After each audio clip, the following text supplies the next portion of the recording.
Hi guys, and welcome to another episode of Sustain This with Vivobarefoot. This podcast is about cutting through all the bullshit and empowering people with courage and knowledge. And our goal is to make these conversations as super authentic and as real as possible. Our guest today is Dr. Jen, a top 40 physical therapy influencer ranked one of the best fitness trainers on Instagram and one of Vivobarefoot's favorite ambassadors. Also co-hosting today is our resident barefoot and movement guru, Ben. We sit down to find out what Jen has been up to lately, what drives her, and we get some tips on how to move better in our everyday lives. If you enjoyed today's episode, please do give us a review on Apple Podcasts, YouTube, or any of the social platforms you can find by searching at Vivobarefoot. Thank you so much for joining us today, Jen. It's such a pleasure to have you here. It's a pleasure to be here. Thank you. Thank you so much. So basically, we're here today to talk about lots of different things to do with fitness and natural movement. And we have joining us today our resident barefoot science and natural movement expert, Ben. Hello. Nice to be here. So let's just kick it off straight away then. So the big question I want to know from you is, what's your big why? Like, why is what you do and what you say, so unique, compared to the rest of the fitness industry? How have you built this following? What's the central premise of that? Well, I mean, the following, I don't even know. No, I mean, it's been an honor to get the following that I have and be a voice in this world. And really, I'm a physical therapist. So I've been able to slide into the fitness industry because when I started in Instagram and kind of growing that world, I was actually still a student of physical therapy. And I started getting into the calisthenic world, into the acro yoga, into all this movement-based stuff. And that started to grow. So I became known within the fitness community, meeting a lot of amazing movers and learning a lot from different people. And then once I graduated, I wanted people to know that I knew a little bit more about the body just than what I could do with my body. So I started educating. And once I started educating, that took off like way more than any of like my cool handstand tricks or calisthenic moves. So it became an honor to be like, okay, I'm still learning and I'm always going to be learning and growing, but here's what I know right now that can help people. And people resonated with it. And as much as I had insecurities about being a new physical therapist and stepping out and doing the thing and educating, it just became an honor to be able to help people. And the more that I received feedback that people were really getting help from it, the more I just continued in. Yeah, it's amazing. It's something that I noticed when listening to a couple of the other podcasts that you do, that you've done, that being of service to others just really seems to be a main theme and a driver for what you do. Totally. So tell us, what's been going on with you recently? How have you been doing? Any new developments? Well, right now I'm in freezing cold Minnesota. It barely got above 0 degrees Fahrenheit here, so I am celebrating. I'm really from California, but there's just been so many new, having almost going to marry very soon another doctor of physical therapy, and having our brains and worlds collide together in our knowledge and what we do and how we help people. We were very, very aligned with that. And so now we're continuing to grow what I've created in helping people step into their bodies and learn about their bodies. Like, my main focus is helping people feel empowered to have the tools to be able to educate and learn for themselves. Like, I want to provide access into the body, empowerment into the body, not fear of movement, but excited to move, excited to explore.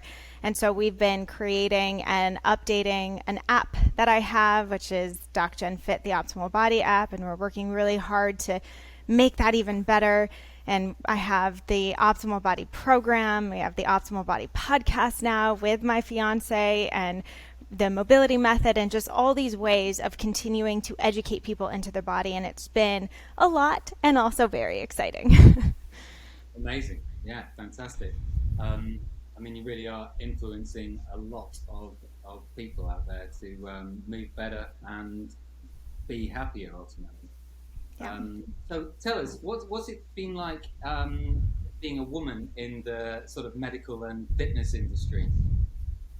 It's been empowering to see how women come together and really support each other in this space. I think the most support I've ever received in this space has come from a lot of women. And I think it's so cool to be able to see how we can grow together and all support each other and open up into collaboration and respect.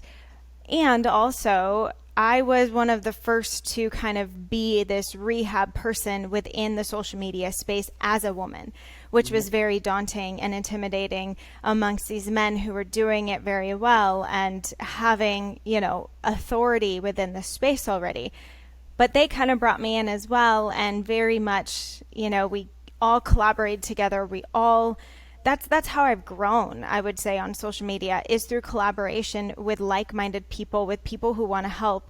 And when I released my first program, the Mobility Method, I had people who were huge on chiropractic accounts sharing my program. I had people huge in Canada sharing my program on physical therapy, and all these other people. And it just felt such an honor to say, I'm not doing this alone. And I have support and people around me, and that is how I've continued to grow. And I will continue to preach this word of collaboration, not competition. And even if we don't agree as physical therapists or as clinicians, that's okay. There's room that we can help everyone. And I want to continue to preach that message, and I hope that it continues to grow, because that's how us as clinicians are going to continue to help people. Can I just quickly ask on that? Does it frustrate you that, that everyone's become their own doctor from home during lockdown? Everyone is kind of just starting their own program, and does it frustrate you, or is it ultimately good that everyone's getting into it? Or I think it's amazing, because it just continues to prove that we as clinicians are the guides. We're not the fixers. We're not there to hold your hand and do it for you, but we can only help facilitate your journey. And this is only proving it further, because you can't always come in person and see us, but we could still video chat, and you can still do a program and explore your own body. So I think it's actually such an amazing thing, and it continues to prove what we as clinicians are doing is actually very valuable. It's a very good answer. Yeah. I think I'd just say yes. Go ahead, Ben. It's one of those things where, we think of survival of the fittest, but actually the missing bit of Darwin's is survival of the most connected and the most communicative. And it's wonderful to hear that you've been supported in the industry, because, having worked with a chiropractor in New York, it was very male dominated, and somewhat focused towards surgery and intervention rather than empowering people to help themselves. Yeah. So again, it's awesome that you've been supported by other like-minded people in the industry to get that information out. Yeah. Tell us a bit about your sort of barefoot background, and where does that come into it? So I was a gymnast growing up for about 9 years, and once I quit, I still wanted to explore the body. I loved learning about the body, so I started coaching, and I loved it, but it's like, why am I taping an ankle, and why am I modifying movement? I started teaching Pilates, again, loved it, but there was always this drive to understand the body more. And I went and studied kinesiology, which is the study of human movement, in college, because that was the only thing that sounded exciting to me. And then from there, I was just like, outside of everything that I see in the medical field, I really see physical therapists being able to walk the journey with a client, not just come in and leave, or you really get to have the experience of knowing someone. And so I saw that, and I just decided, okay, physical therapy, that's going to be my thing. And I went in, despite all the loans, despite all the schooling, I just knew that was the path that I wanted to go down. And it was in my last year of physical therapy school that I actually started seeing, a doctor, a chiropractor working on someone out of her home. And I'm like, how are you doing this? You're not at a clinic. You're not at a hospital. You're able to do your own thing. And realizing that us as doctors of physical therapy could do the same thing, I just continued to meet people who were pushing the boundaries and doing new things and going outside the box. And based on that, it continued to help push me. I stayed in the clinic for about a year and a half before I was like, I'm done. I can't stay in this environment anymore.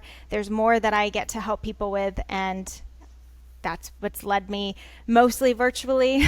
And I still work with clients in person because obviously I want that touch, that challenge, that in-person connection still.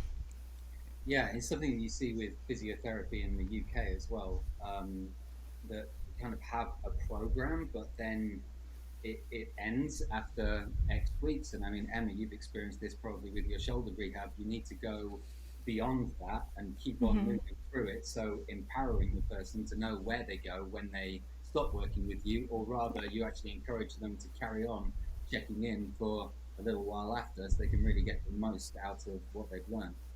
Yeah, funnily enough, part of my, I'm just on my 4th shoulder surgery now, Jen.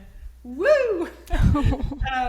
But part of the journey that is actually related to going back to barefoot, and it's not because I went barefoot after being so many years in padding, so much as it's just I didn't connect properly with my own natural movement. So when I started to feel the ground again, suddenly my body went, I don't know how to use that. I don't know how to use that. I don't know how to use that. And I didn't tap into it the right way. And I went for a surf one day and ended up dislocating my shoulder out the back, just because it wasn't all connected properly. And I learned a stunning amount of information around the connectedness of our body during the rehab. But as Ben said, like, I keep getting bumped around from one doctor to one surgeon to the next doctor to the next surgeon, and I actually love just someone that stayed with you the whole way through the journey. And that's my question, actually. Like, do you find yourself being quite a psychologist with people when you're taking this approach?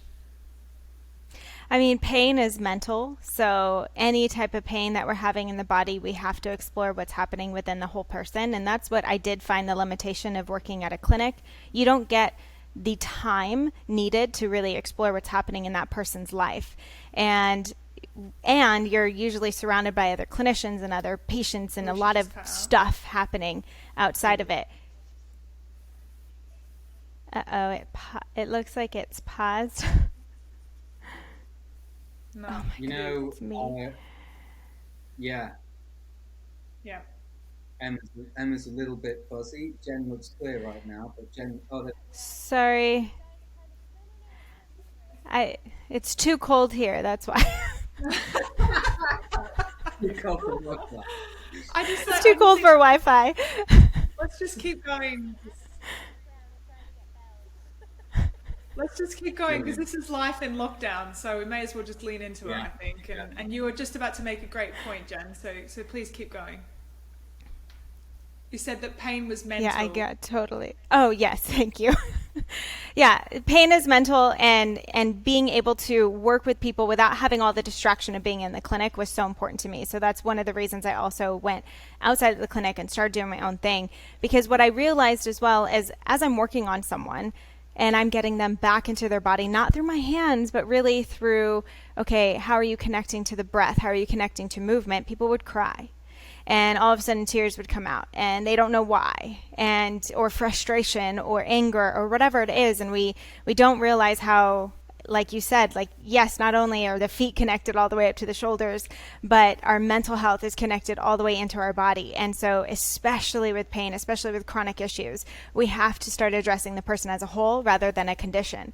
And that's why as well, I don't always like to just say, oh, this is your diagnosis, here's what you do, because diagnosis ultimately it's helpful to confirm that you have pain.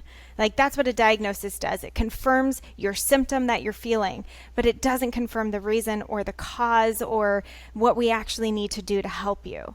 And so I like to look at a person as a whole and really get to know them, to understand and take them through this journey, take them through what's happening in the mind and what's happening in the breath. Because when we actually start to calm down and get life outside of everything, we'll realize how amazing we can feel in our bodies. Were you always like that? I think, it's just continued to grow. Even in physical therapy school, when I would see clients who had amputees or multiple, or not even amputees, but sometimes they would have cerebral palsy and be living out of a wheelchair. And you see them get down onto the floor and help themselves and get back up. And it looks painful because they have contractures and they have things happening in the body, and yet they're not complaining. They're able to get it done. And so I was able to see there's so much more possibility, and we hold ourselves back based on what it's supposed to look like or what it's supposed to be, when that's not the reality in everyone's body. And so if we treat a person as a person, we're able to get so much further than treating them as a condition. I like that. Again, I think we're definitely talking about you're connecting people with their bodies, the whole biopsychosocial element of but how much do you think sort of cushioned footwear and sedentary lifestyles disconnect us from our bodies and other people on the planet, and how does that kind of manifest itself? I mean, that's just about everything, because we don't know what we don't know. That's usually the saying. But being ignorant in your body is really hard, because then we don't get to experience what it could feel like to truly be free within our body or know what our body needs. And so when we're continuously padding it, I think what we've been taught as well in traditional modern society in the medical world is that I need something else in order to fix me. And so we add this cushioning, we add this padding, we add these pills, we add whatever it is, because we're saying that's going to ultimately fix me, rather than understanding that it can come internally and it can come from our own selves that change the experience to the external. And that's my continued message, is if we can continue to work internally and see how we can adapt that and change that, then we can change the external experience of it. Yeah, awesome. You must have so many people, I guess, coming to you and saying, you've changed my life, or you've changed my perspective, or, I mean, how do you, I'm just really personally interested how you cope with that, because it's a huge emotional burden to have the type of community that you have and then not be able to respond to everyone individually. Like, how do you manage that emotional burden? I just try to connect as much as I can. You're right, I can't get back to everyone, but that's why I create challenges and I create groups and I create, like, if you're ready to go deeper than what you see on social media, like, come join me here, because this is where I'm really going to be able to tap in with you. This is where I'm really going to be able to guide you better.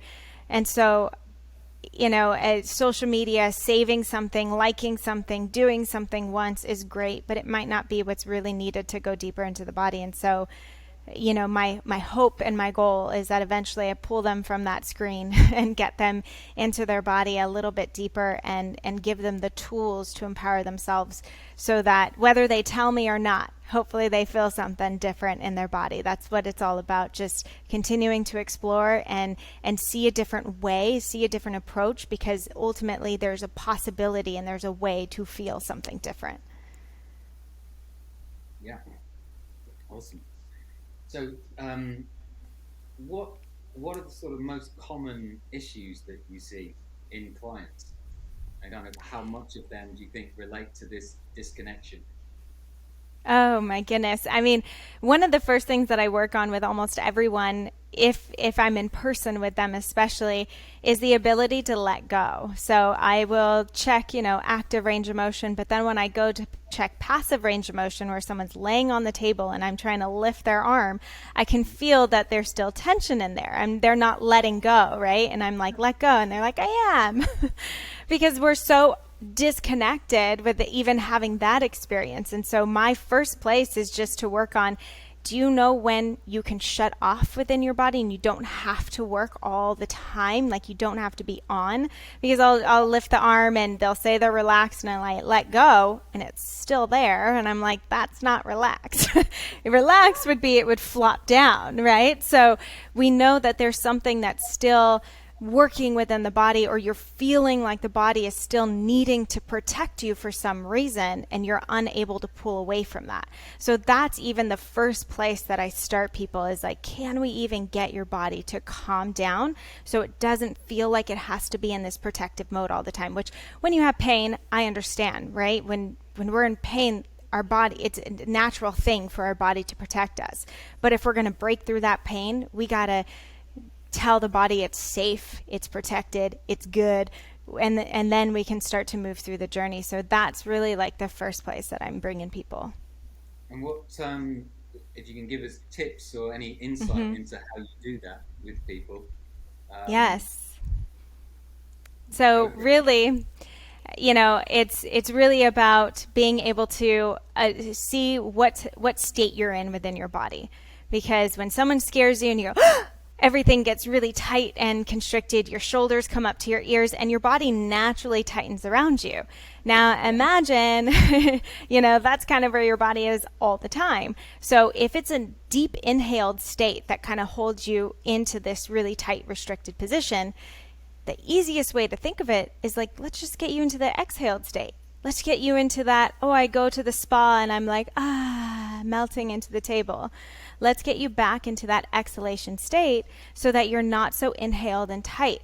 And so one of the first things that I work with people is, first, our diaphragm rests underneath our rib cage. So rather than breathing into our shoulders and into our neck, let's actually give our rib cage, our low rib cage, a little squeeze so we can get that feedback into the brain and body connection as to where that breath should be coming from. Take a slow inhale and then take an even longer exhale. So I usually say like a 3 to 4 second inhale. Maybe you hold it at the top just for a little bit, and then a really slow 8 to 10 second exhale.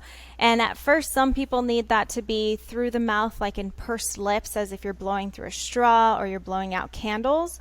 But eventually, my goal is to get people back into nasal breathing only, because when we're expelling so much carbon dioxide, we're still kind of keeping that body in that excited state. So if we can get it more into the nose and just focus on nasal breathing, then we get the body to start to relax into what's called that parasympathetic system, and get it to down-regulate and get some nitric oxide flowing throughout our system, which just vasodilates our blood vessels and allows the fluid to flow a little bit better.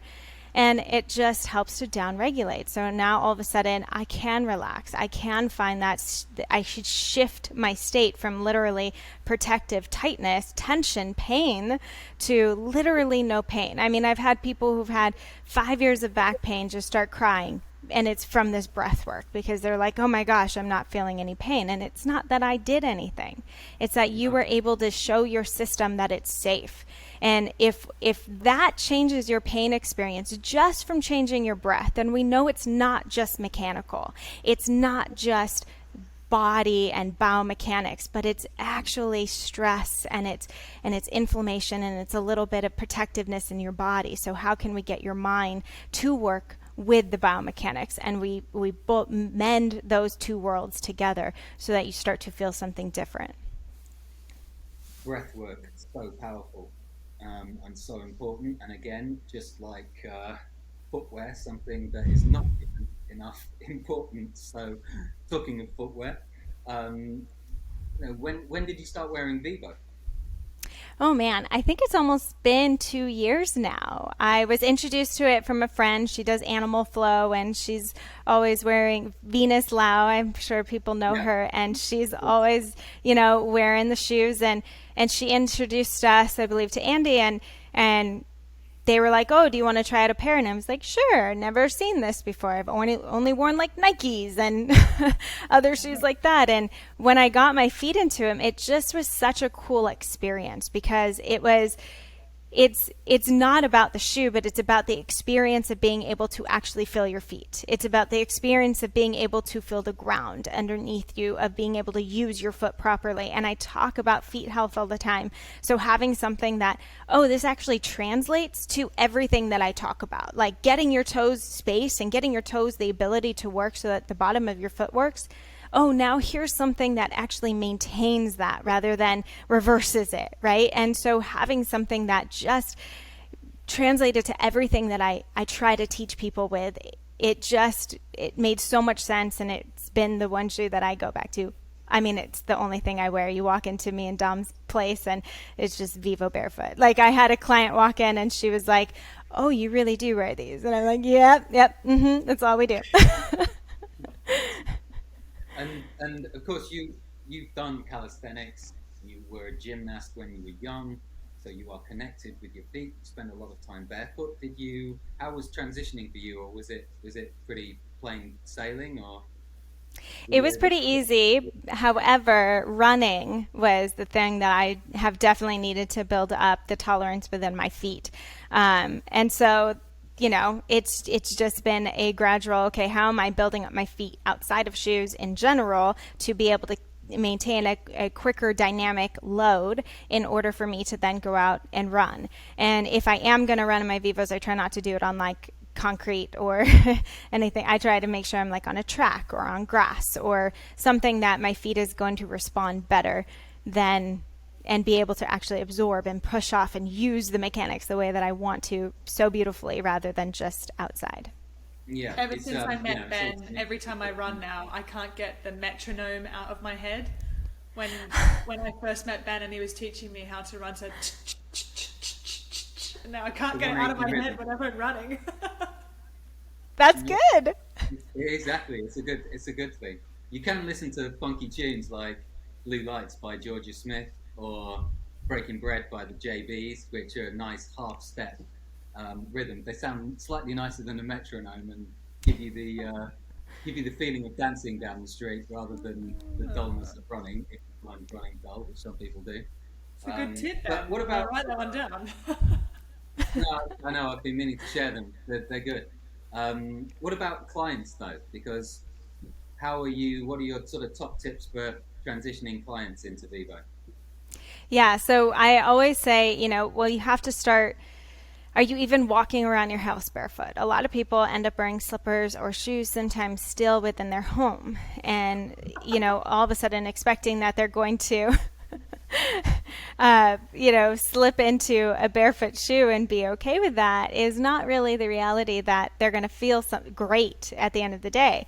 And so I usually try to say, okay, let's start with going barefoot in the feet at home or socks that allow for the toes. So sometimes even socks can feel like they're squishing the toes.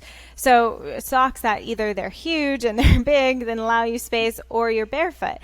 And I say you've got to be working on your toe stuff and your feet stuff outside of shoes regardless of what shoe you're wearing. Like if you're not working on the toe spacing, if you're not working on the activation of your feet outside of any type of shoe, you're really going to have a hard time then just again hoping that some external thing magically fixes you.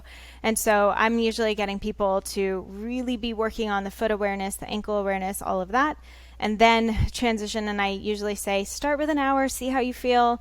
If you feel fine the next day, because you want to see how you feel 24 hours later, and no ailments, either up into the hips or the low back, your feet feel great, you can maybe go a little bit longer next time. You can maybe go a little bit longer, and you just start to transition it that way. But, I always say, again, we can't just expect the external is going to do magic and just fix us. We need to be working on what happens on the internal aspect as well. Yeah, awesome. To chuck in a bit of science, there's a paper from Liverpool University that was done on students. So it was done on people in their 20s. But that showed that wearing Vivos for 6 months increased their toe flexor strength by about 58%. The average was 58%. And again, wow. It's not that Vivos are magical. They're magical in that they don't do anything to stop from doing what it would do normally. So it's exactly. trainers have weakened the feet, and Vivos are just allowing it to move functionally, which helps to strengthen it.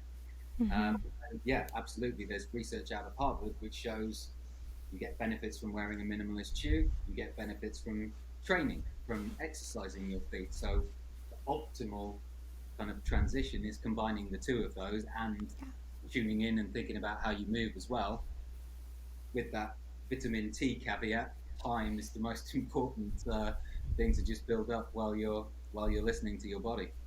I actually had someone last week say to me that barefoot, like bear with me, is quite a big cynic, but basically said to me that barefoot shoes and what your company does is the biggest con I've ever seen. And I was like, that's so funny, because it's true in many ways, like on your point just then, Ben, that like, you know, it's not that the shoe is magical, it's that it's allowing you to go back to where, you know, you really should be, and your human body is the magic piece of equipment. I mean, is there lots of stuff in what you do, Jen, that is a bit like, whoa, do I even have to say this? It's so obvious. I mean, like everything. Everyone expects it to be the most complicated mobility thing that's going to help you, or the fancy exercise you want to see on Instagram, when it's really like breathe, walk, you know, sit on the ground. It's like the basic stuff that we're completely neglecting that is just, that's everything. That's such a good answer. And you can tie that into, you know, it's the simple basics of evolutionary medicine. And I'm sure, you know, you're aware Daniel Lieberman likes to talk about mismatch diseases of civilization. But ultimately, you know, we need clean water, clean air, social interaction, lots of movement, and healthy, barefoot movement. So for people to say that barefoot is a big con, you know, denying somewhere between 200,000 and millions of years of evolution, and going, yeah, what we've done in the last 50 years is what we should do. I know. It definitely opens up the space to prove them wrong. Actually, on that point, again, one of the things that we try to do to wrap up our podcast is actually ask our guests what their vision is for a regenerative future. So like when you imagine what you're doing, or you being successful at what you've done in like 10, 20 years time, like what does that look like for you? Oh man. You know, I would say it looks like other people teaching others the things that they've learned from me. And so it can continue to spread the word. Like, I'm not trying to do this alone. Like I said in the very beginning, it takes collaboration. It takes other people helping. So if people, what they learn from me is the simplest stuff, going back to the basics, and then they take that into their clients, or they take that into their friends and their family, and they start to use the tools and be an example of what's possible, that would be the biggest gratifying gift that I think would truly, truly help people. And I always like to say that too, like look at someone that you didn't think, you know, was possible, and you get to see that it's possible. Like someone who's only been in super cushioned shoes and wearing a lot of orthotics and never thinking that it's possible to get out of this, and yet seeing someone who's healed from plantar fasciitis or whatever it is and is walking now in Vivobarefoot. And I've had these stories on just in comments even, and people telling other people, no, I've done it, it's possible. And I think the more that we continue to push these messages and other people share their stories, we get to see what's actually possible within the human body.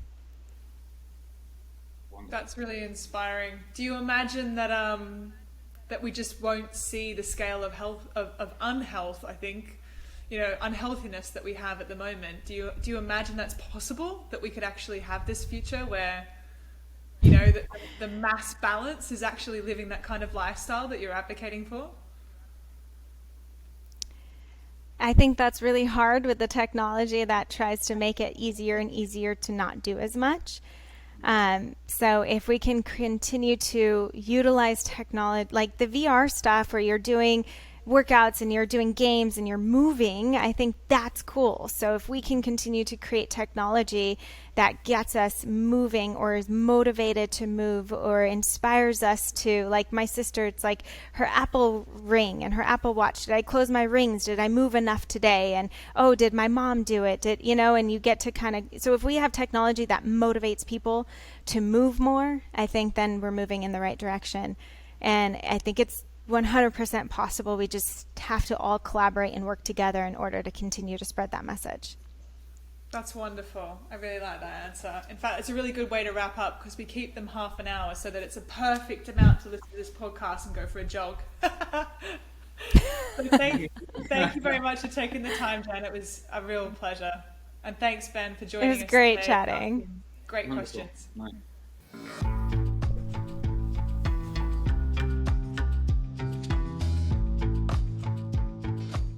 Thanks for listening to today's episode of Sustain This with Vivobarefoot. Such an uplifting and insightful chat with Dr. Jen and Ben. What a great pair. If you enjoyed today's episode, please give us a review so we can keep it all going, and make sure you follow us on social media at Vivobarefoot. Also, if there's anything you want to ask or share with us, please always get in touch at sustainthis@vivobarefoot.com.